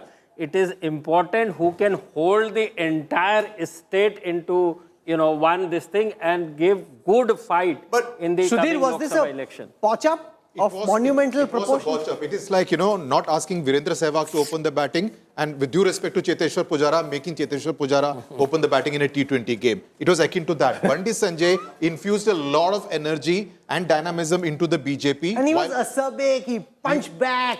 I mean, he was getting under KCR's skin. The BRS was constantly in reactive mode to whatever, outlandish at times, but whatever statements he would make. And then to replace him with the Reddy community, and then to again go back and say that, no, we will appoint a BC MLA as the chief minister if we come to power. So your communication messaging was completely messed up. But the story here is neither Bandi Sanjay Kumar, it is this man, Revanth Reddy. Yeah. Because if you had asked the question 12 months ago, I don't think Revanth Reddy may even have figured necessarily at the top of the Congress's list. The Congress had a number of other leaders who they saw as Why did they pick him? I think they picked Revanth Reddy as part of a generational change, as someone, I think they realized it's almost the old YSR model. Sudhir will know better, that someone who goes up and is ready to bat on the front foot. One of the feelings was the Congress was afraid of KCR. They were not willing to bat on the front foot against KCR, go and challenge him, ready to go to jail. You want to arrest me, and KCR was ready to do all that and more. There is also one more reason. There is also always a suspicion that many in the old congressmen are Trojan horses. That's what I mean. They were hand in glove with... This man is taking on KCR directly. And Rahul, he joins the Congress in 2018. Even though the thing is very interesting, he's an outsider. Yeah. Technically, you ask a congressman in Telangana, he starts his career as an ABVP activist, spends the longest time of his career in the Telugu Desam, and eventually comes to the Congress. Wins the election, a Lok Sabha election in 2019. But there's an interesting connection he has with the Congress. His wife is the daughter of Jaipal Reddy's brother. Niece. So effectively Jaipal Reddy's niece. And they come from the same village in Mehboob Nagar. And, I met Jaipal Reddy's brother. And I have a lot of fond memories of Jaipal Reddy. Any journalist who covered politics in the 90s would. He was a very fine party spokesperson. Originally, and I always saw him as an anti-establishment figure. He actually didn't like being in the Congress, I believe, because he was a Janata Party man. He was at his happiest when he could take on the Congress and the BJP. Eventually came to the Congress, wonderful man, great intellect in many ways, and served you the best Andhra lunch you could get. The prawns that Jaipal Reddy served you, only Venkaiah Naidu at times could match it. But the point I'm trying to make is Revanth Reddy. So much for insights, data analytics, visualization. Revanth Reddy comes from that family. And he was very, he was happy because I made the mistake. Revanth Anna, Ovesi was telling me that you are actually ABVP man. So he immediately brought Jaipal Reddy's brother to me. Jaipal ji, Mr. Reddy, you tell this man, am I a RSS man? Can I be RSS? I am Jaipal Reddy's, I come from his family. Because Jaipal Reddy took on the RSS always. So Revanth Reddy seems to have that street fighting spirit. And I think the Congress needed that. Because the Congress's party, it's an indolent party. It wants to be in power without working for power. YSR changed that. YSR went on that yatra and changed the Congress in 2003-4. And Revant Reddy went on a yatra and has done it to the Keshav Congress. Rao, are you alarmed by the first set of data that we've put out, which seems to suggest that 43% want anybody from the Congress or Revant Reddy, and only 32% want K. Chandrasekhar Rao, who was hoping to come back to power for the third time, something which no chief minister in any southern state apart from MGR has done. So is this hugely alarming for you just at the outset?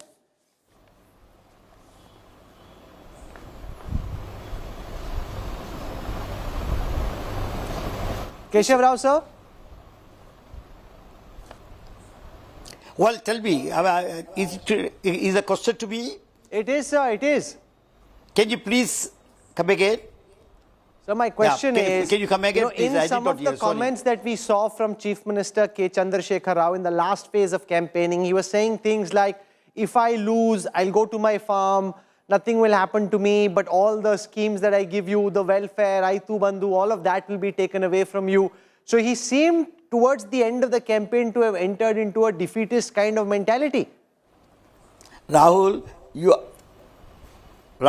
you are reading too much between the lines. It is usually, it does happen. He's a man with a gift of the gab. He talks very well. He gets connected with the people with whom he's talking.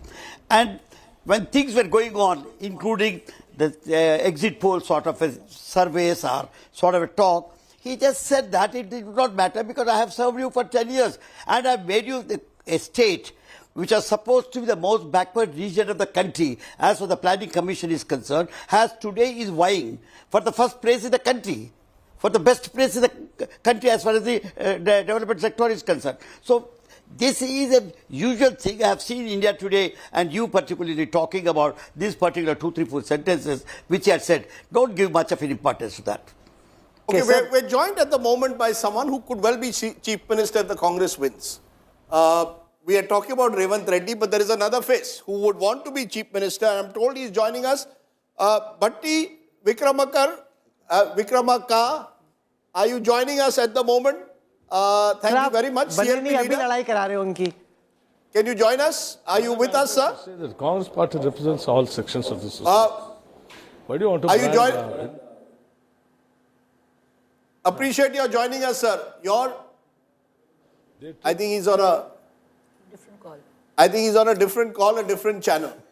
We will try. I mean, that's the nature. He's obviously much in demand. Okay. But I was told by my producer he's there. But you know, he is potentially someone who was Sudhir. Am I right? You mentioned Revant Reddy 21% and others. Anyone from Congress 20? There are 7 more claimants. But is he the leading claimant? Because he's the SC phase from Khammam district, where the Congress is expected to do very well. So he would be one of the leading faces. And their CLP leader. Their CLP leader went on a long Padayatra, pretty much like YSR, dresses like YSR, so in that mold. And he has been a Congress loyalist. His brother also in the Congress party has been an MP. So pretty much a strong claimant for the top job if the Congress decides to not give it to a Reddy. Okay, so let's look at the geographic breakup of the voting in Telangana. This is as per the India Today Access My India exit poll.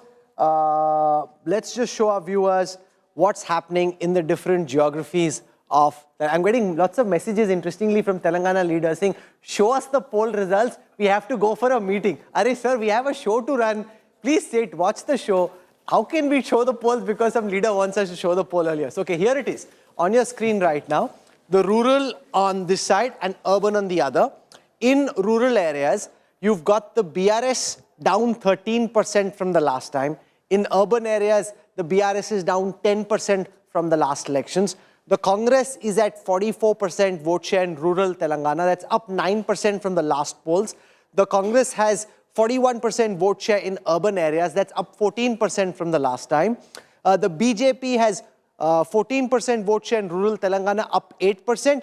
BJP has 15% vote share in urban areas. That's up 6%. The AIMIM is kind of where it was. Not up, not down, but they also fight a very concentrated race. After this, let's look at the gender breakup of the vote share of Telangana.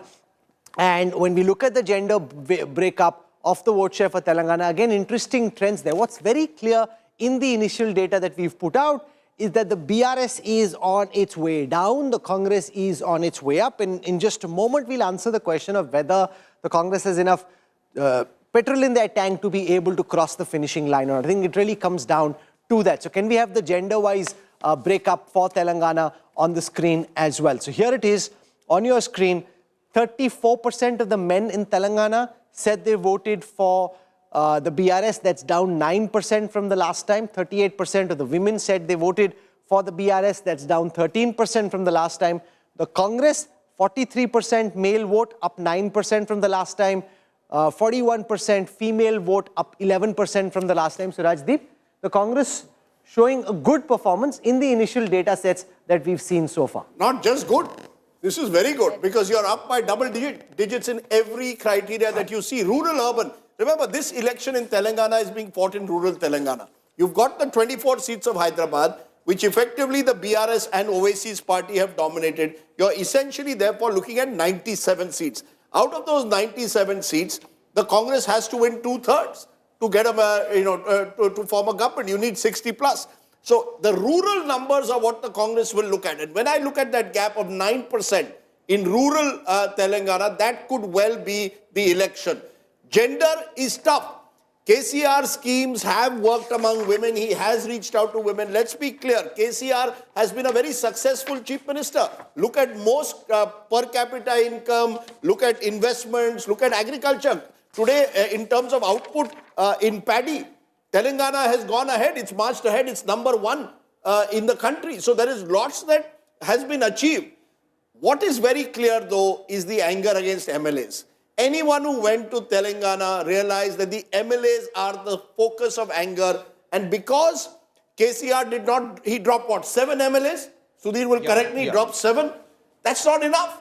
You see, you've already broken every party. You've got a huge majority. And you choose not to drop any of your MLAs. And I think that's where you will find the rural divide very stark in Telangana. And I'm surprised by the male, 40, it's an 11% lead among men. That doesn't happen too often. Normally, the male voters tend to be much more, the margins are lower. 9% lead but that's among male and only 3% among female. Yeah, so I think KCR schemes worked among women. He's targeted women voters in the past, the Shadi Mubarak scheme, the various What we say in Telangana is that KCR has a cradle-to-grave philosophy. From the time you are born to the time you are dead, I have a scheme for every stage of your life. So what has changed? Why is it that, Sudhir, the same voters who 5 years ago were rewarding KCR appear as of now, early numbers not to be rewarding him just 5 years later? The schemes are the same. He's actually increased the number of schemes with schemes like Dalit Bandhu. I don't think if the BRS does badly, we don't know the numbers yet, but if the BRS does badly, I don't think it would be entirely because of bad governance. It would be largely to do with perception, and as you mentioned, the anti-incumbency against the sitting MLAs, most of them being renominated, the people were told that we are going to give them another 5 years extension. The people did not want it. Why did it change in 5 years? In 2018, the same MLAs, now people are angry with them? Your guest is through. Okay. Bhatti Vikramala, thank you very much for joining us. Pronounce it well. Vikramarka. Bhatti Vikramarka, I appreciate your joining us, CLP leader there in Telangana. Am I talking to someone as you smile as a potential next chief minister of your state?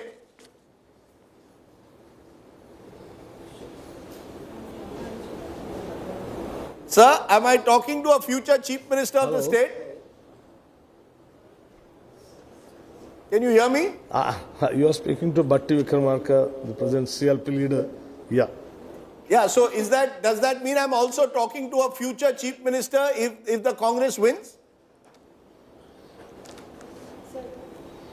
Yeah, if everything goes well and the party decides, yes.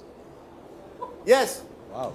So you're openly saying in a way that you are more than, you see yourself as a potential chief minister if the Congress does well. Am I correct as CLP leader? Because a lot of talk is about Revanth Reddy as your party president. Am I hearing from the CLP leader, mera bhi number hai? No, it's not like that. What I'm trying to tell you is, you see, I know how things goes in the Congress party because I've been there in the selection, from 19 80s onwards, I've seen how the selection of the CM candidature takes place. After the elections, our CLP meeting is called, and the CLP, all our Congress leadership will come there, takes the opinion, and after taking the opinion, the party High Command will decide the candidature. Then whatever the party you're decides, not ruling yes, yourself we all out abide from with the that. race, but how confident are you that the Congress will cross 60? Because 60 is the magic mark. Could it be that you fall just short? Is that a real worry? I'm saying very...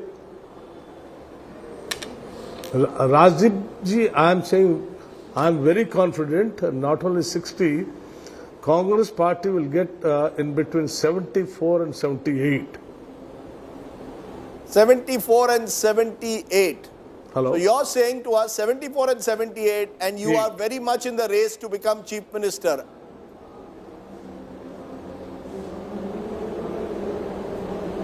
That all depends upon my party's decision. No, I'm told you have a very good relation with Rahul Gandhi. Of course, I have a very, very good rapport with all my leadership because I've been working in this party from 1980 onwards. So, as student leader, I have taken then my Prime Minister, then Prime Minister Rahul ji to my Hyderabad Central University as the chief guest. Okay, one other Congress leader who hopes to be Chief Minister in Telangana is having messages saying he has to come live quickly. He says, Jaldi aao. He has to go for a meeting. He wants to come live quickly. So, but I said, we haven't put out the numbers just yet. He said, doesn't matter, just come, I have to go for a meeting. So let me take you through the region-wise breakup because they have their own flow, which is kind of interrupting what we're trying to do. But let's go through the region-wise breakup of Telangana. 119 seats in Telangana. Let's deal with North Telangana first. 33 seats over here. This includes the districts of Adilabad, Kamareddy, Karimnagar, Nizamabad. So let's take you through what's happening in northern Telangana. Remember, this is where the BJP thought that they had a fighting chance. And one of the interesting insights in the Access My India post-poll study is that the anti-incumbency vote share in northern Telangana is getting split 2/3, 1/3. 2/3 of it is going to the Congress, 1/3 of the anti-KCR, anti-BRS vote share is going towards the BJP. So anti-incumbency here getting split. The BRS ending up with 35% of the votes here, the Congress with 39, the BJP with 21. Converted into seats, the BJP expected to bag 5 seats. All of these are new seats. The Congress at 15, up 10. The BRS at 13, down 14. So that's northern Telangana. Do you want to quickly explain a bit about northern Telangana and how the anti-incumbency vote seems to be getting split between the BJP and the Congress here? Yes, Rahul, this is the reason where BRS split vote getting splitted among the Congress and BJP, 2/3 and 1/3. 2/3 is going to Congress and 1/3 is going to BJP. And this is the reason holding back, in fact, the Congress party to claim the very big win. This is the reason. And Hyderabad, you know, Oasis party. One second. Let's now come to central Telangana. Let's just keep it calm. I know everybody's really excited and they want to get to the numbers. Let's just go very smoothly from north to central. So central Telangana, now on your screen, 31 seats in central Telangana. This includes Khammam, Mehboobabaad, Medak, Sangareddy, Siddipet, Warangal Rural and Warangal Urban. Let's take you through what's happening in these 31 seats. Here, and this is quite phenomenal, the Congress vote share is at 49% in our post-poll study. That's up 21% from the last time. Remember, Rajdeep and I disagreed. He said the Congress will need a mini wave. This is not a mini wave. This electorally is a tsunami. The BRS down 15%, that's at 36%. They were at 51 the last time. The BJP at 7, up 4%. But the Congress at 49, the Congress will be like, oh my God, what happened here? 49%, like half the people in central Telangana voting for the Congress. When have they last seen something like this? Historical trivia, when Indira Gandhi had to go and fight an election, when she was down and out, she chose 2 places over the years that she did. First time it was Chikmagalur in Karnataka. The second time in 1980 it was Medak. And Medak was, in a sense, and this part of Telangana was a Congress bastion for a long time. It's not as if Congress ever dominated the Telangana region, but this was one area which they traditionally dominated. But 21%, Sudhir, are you surprised with these numbers? What it seems at the moment, we've seen northern Telangana, where the BJP has done well. They've won Lok Sabha seats. Yep. They've got a couple of seats in Adilabad in the past, in Nizamabad. But here you've got, in central Telangana, potentially a complete sweep of the entire region. And this is a significant region because this is where Medak is where KCR's constituency is. You have Harish Rao, whose nephew's constituency. Karimnagar is adjoining. So in that sense, this is considered to be a bastion of BRS. So I would be a little surprised, and so would be the BRS by these numbers. So you're saying you've got, he's contesting, KCR is contesting 2 seats. Gajwel and Kamareddy. And Kamareddy. Your sense is this could suggest that KCR is in trouble in Gajwel as well. No, and in Kamareddy. Well, Gajwel, if KCR loses, that is his bastion. No, and that would actually question the entire development agenda because Gajwel has been completely transformed, which means people are saying, development mil gaya, abhi jao. But Revant has taken him on in Kamareddy, so yes, there's a possibility. Kamareddy is a totally different story. That will be the election to watch out for because the BJP candidate is a local of that area. Revant and KCR by extension could be seen as outsiders. You wanted to make a point now. So 2 points.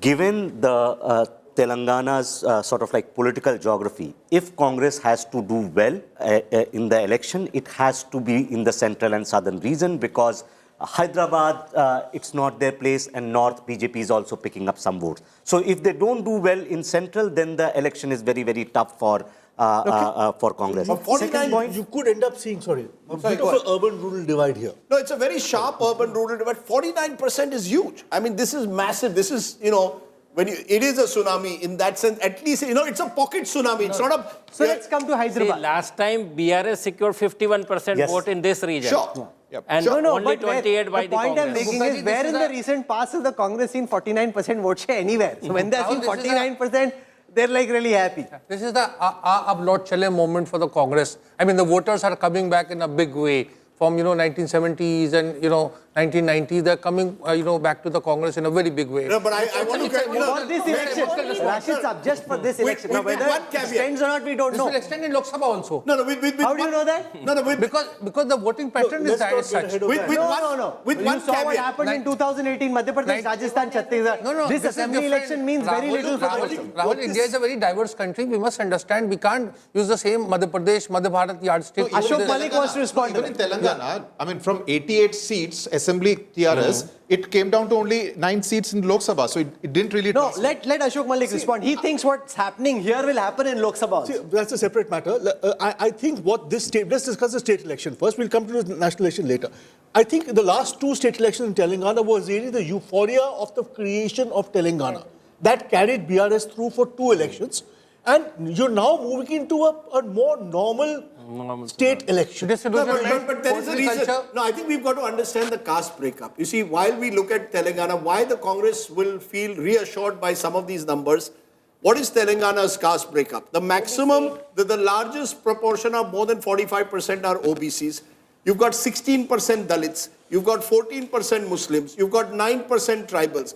In parts and pockets of Telangana, when these communities come together, it becomes a very formidable coalition. The point is, in India, one size doesn't fit all. Absolutely. Many of these this backward caste, Dalit, tribal also exists in Madhya Pradesh.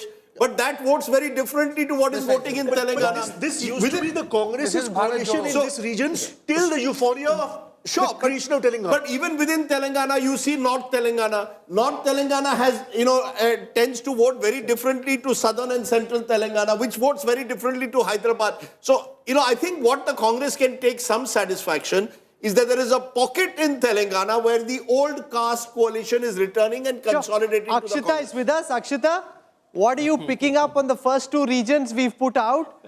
You've traveled extensively across the state. Does it correspond with what you picked up on the ground, Akshita? I'll admit, Rahul, that I'm pretty surprised by these numbers because, I traveled a lot in North and Central Telangana. I was in Karimnagar, in Kamareddy, I was in Nizamabad, in Warangal and all of these areas. These are essentially the BRS strongholds, essentially like the crown of Telangana. It's a lot more developed. It's where you've got KCR, KTR, Kavita, all of them putting their energy, Harish Rao too. So, if the BRS doesn't manage to do well in North and Central Telangana, then I'd say that, this is essentially gone, a washout for them of sorts. But I will say that from my ground experience, when I was in North and Central Telangana, I didn't sense this large amount of anti-incumbency. There was still a lot of people who said that, look, we will vote for BRS. We do believe that KCR will bring us development. So I'm a little surprised, I must admit, by the numbers in both North and Central. Okay, I want to come now to Hyderabad. Remember, 21 seats here, stronghold of the BRS, stronghold of Asuddin Owaisi, who I'm sure is watching as well. So here it is on your screen now for the first time, the India Today Access My India numbers for Hyderabad. In the 21 seats of Hyderabad, the BRS has done quite well. Here, remember, unlike the other two regions that we've seen, the Congress up from the last time. They had only one, so this time there are 3. The BRS was at 12, they're at 11. But given how the other regions have been, it's quite different. The BRS from 40 has come down to 36% vote share. The Congress is at 28, up 10. The BJP is at 16, up 2. So the BJP has actually done quite well, but not as well as they did, Pradeep, during the municipal elections.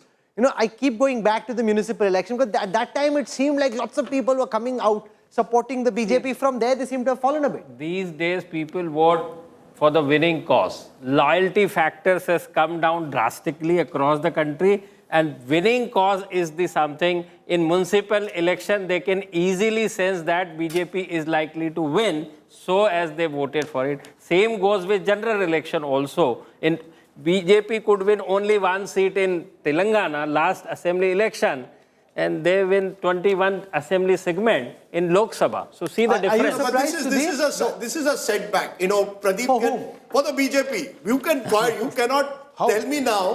1 minute. You cannot tell me in municipal elections I have come a strong number 2. I am now a poor number. No, 1 minute. This is region, boss. This is region, not city. Municipal is city only. Within the city, there's one addition that you can put. The fact is the BJP has failed to maintain the momentum of 2020. This tendency to say when BJP does badly, then wo to municipal election tha, ye Vidhan Sabha. It's time to accept that the BJP expected, let's be honest, if you looked at 2019 Lok Sabha, and you add 2020 municipal election, BJP expected but for several months they've known that they're not doing well in Telangana. In 2020, the entire anti-incumbency vote, because Congress was completely down in the dumps, shifted to BJP because it seemed like that's the party which can take on the BRS in the municipal elections. Now it seems that the Congress is on the upper. No, so how can you say that that's not a setback for the BJP? The fact is that the anti-incumbency vote, which went to the BJP in 2020, is now going to the Congress. Rajdeep, you need to compare the one MLA they won in 2018 with how many MLAs they win now. You need to compare apples to apples.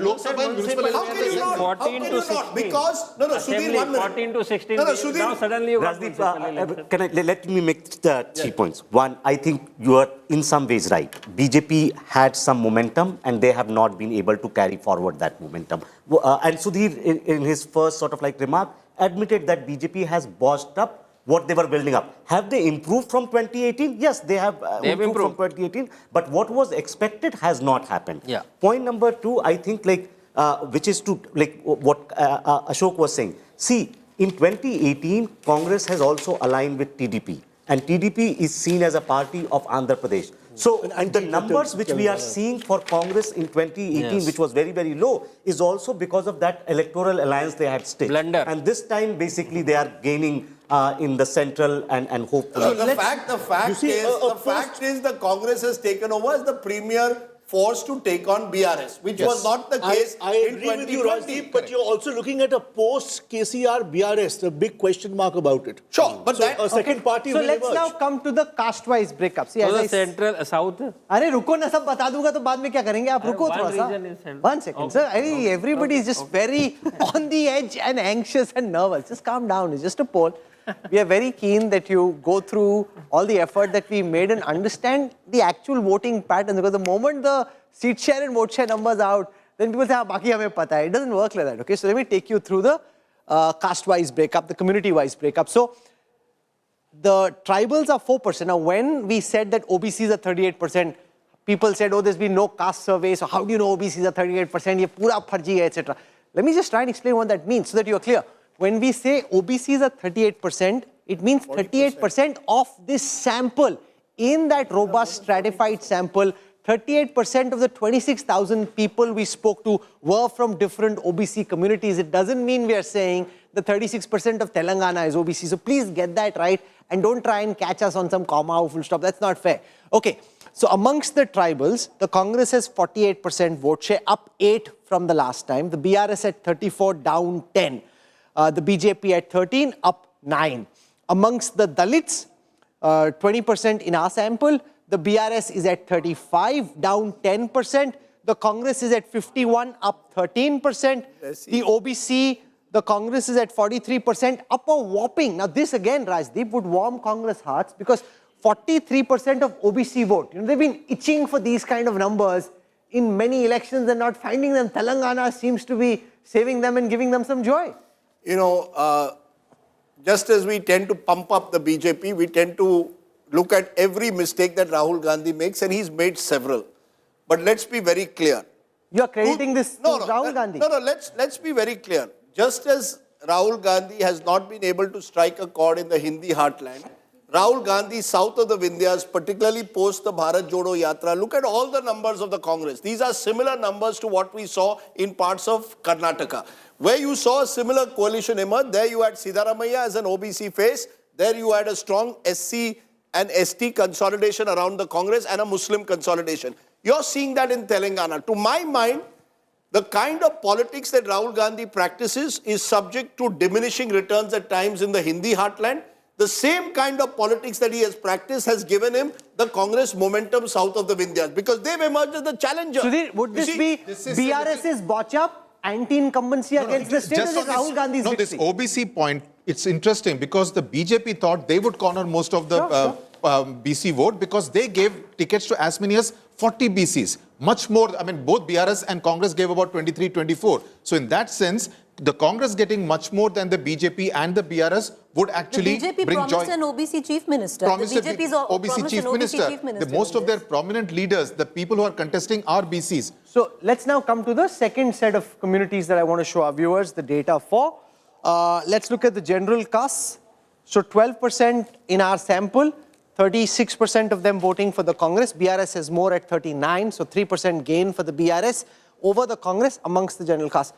Interestingly, the Muslims still 41% for the BRS, 37% for the Congress. Is that something that surprises you, T.S. Sudhir? The fact that people thought that because the Congress seemed to be in the race, the Congress would do well amongst the Muslims. The Muslim vote seems quite split. AIMM 14, BRS 41, Congress 37. Yes, it is a little, I was going through Pradeep's figures. I'm a little surprised because the feeling one got on the ground is that the Muslims outside of Hyderabad were moving towards the Congress. All the Muslim vote. Were moving towards the Congress away from the BRS. Because what people would conventionally expect is that if the Congress is doing well, Muslims ek push, ek tarfa, they came towards the Congress. In fact, your data seems to suggest that's not true. Minority movement towards, if there was any impact of Bharat Jodo Yatra, it was that the minority votes were consolidated. You must realize, sir, that the majority, there's a large number of Muslim votes which are Hyderabad. Hyderabad region, right? yeah. 28%. There is a substantial section there. The other parts of Telangana where there are large Muslims are also strongholds of the BRS in Nizamabad and Adilabad district. These are, you see, the fact is that where the Muslim sees a possibility, where the BJP is, seen as a challenger, possibly he's gone with the BRS because the BRS seems to be the party which is going to get, going to win the constituency-wise. It's a constituency-wise demarcation. Yes. You've got OVC holding his own. Interestingly, according to Pradeep, OVC is virtually where he is. You've got the BRS remaining relatively stronger among Muslims than they are among Dalits, tribals and OBCs. But that's because in those areas, the BRS is much stronger and individuals of the BRS are stronger. And let me give you the one data point only. See, it is something like, the Congress beating Samajwadi Party in Uttar Pradesh vis-a-vis Muslim votes. Because the BRS, remember, it has a very strong, pro-Muslim stance and pro-Muslim credentials. So if the Congress is able to, get, half of it or so, it's a very, a kind of, solid beginning for the party. But it is a bit of a surprise. I would have thought the numbers would have been higher. Please understand, I'm giving you one data point which will clarify all your doubts. 28% population in Hyderabad region of Muslims Alone, yes. alone. And rest of the Telangana only 9%. So 3-time difference here itself. And there is an oasis factor also, which is getting a good number but of the fact NBT still states. is, if the Congress is doing well, it's despite not getting a disproportionate share of the Muslim vote. But Muslim vote in rest of the Telangana is 9% versus 81%. So we'll slip into a break. When we come back, we will have the last region, which is the south. We'll put out the data for you. And then the moment, well, all of Telangana and everybody even remotely interested in Telangana politics has been waiting for. I have the final seat share, vote share numbers coming up. And then the man who hopes to be chief minister, I won't tell you who, but a man who is quite convinced he's chief minister. There are people waiting at his house with flowers. He's not taking those flowers, waiting for the numbers and only then wants to take the flowers. That's how seriously he's taking the poll, and everybody else is taking the poll as well.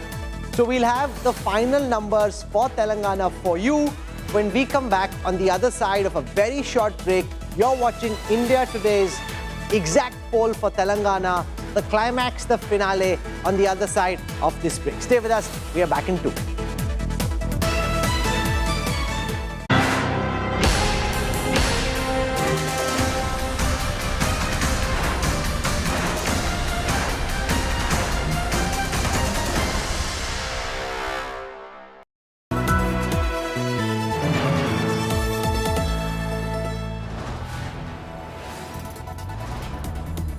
You are watching